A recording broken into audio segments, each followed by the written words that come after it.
It's only natural to feel disappointed after going through an interview process, sometimes consisting of multiple rounds, and not receiving a job offer. But don't throw away all that hard work. How job interviews provide a perfect opportunity for networking. Whether you end up landing the job or not, you should approach your next interview as a chance to grow your network.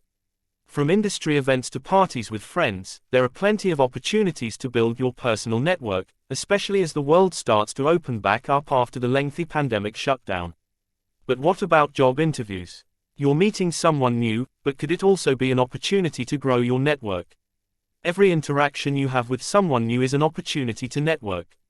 Whether you're taking a pottery class, attending a PTA event at your kid's school, waiting in line at the local coffee shop, and even while you're on a job interview, you can use these occasions to grow your personal network. In fact, the interview process can become an essential way to network in your field. Interviewing is a great way to have one-on-one time with senior-level players in your industry and to get introduced to new contacts.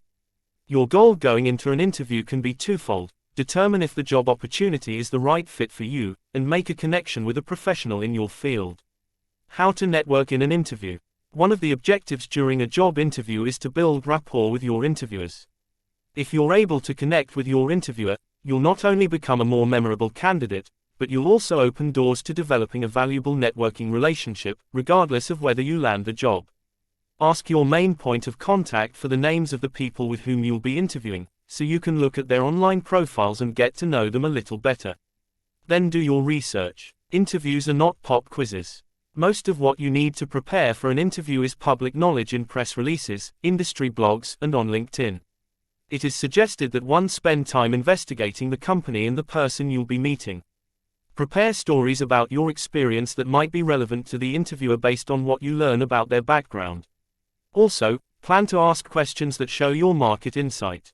Ask specific business questions about how changes in the market are impacting their business. Be prepared to discuss actions you have taken to address those challenges in your current and past roles. If you are going to add value to the relationship, you have to be seen as a peer and a rising industry thought leader. Be sure to take advantage of the small talk that usually occurs at the beginning of an interview to learn more about the person, such as their interests outside of work and if they have any upcoming travel plans or a favorite sports team.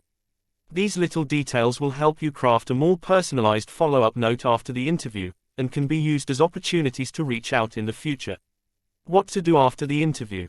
In addition to sending your regular, post-interview thank you note, send a LinkedIn connection request with a personalized note to accompany your request. Consider following up with a "Happy Holidays" or "Happy New Year" email in the coming months to reconnect, and let the individual know how much you enjoyed meeting them. You can also look for ways to stay in touch based on what you learned during the interview. For instance, if you learn about a new podcast that's coming out or read a good article about your interviewer's favorite artist, you now have a reason to reach out and share the information. The same goes if you learn about an interesting networking event or webinar that the individual might like. The idea is to look for ways to connect with the person, especially when you have a shared interest, so you get to know one another outside of the candidate-interviewer relationship. If you find out you didn't land the job, you can use the news to build your network. Typically, when somebody gets the call that they didn't get the job, they're disappointed. But it's important to realize that the person on the other end of the phone hates delivering bad news. Use the opportunity to ask questions. For example, you could say, "If you were me, what would you do now? How can I stay in touch with you?" Or, "What should my next steps be?" Then, based on what they say, stay in touch. If the person delivering the news isn't the person who interviewed you, or if you were interviewed by more than one person at the company, be sure to reach out to them.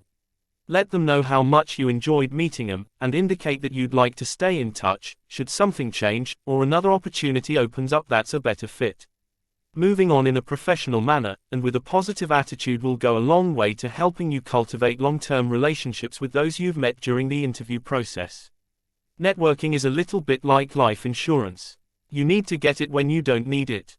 Networking can be hard because we're all busy, but you should always be building your personal network. We are 1 or 2 or 3 people away from our next opportunity.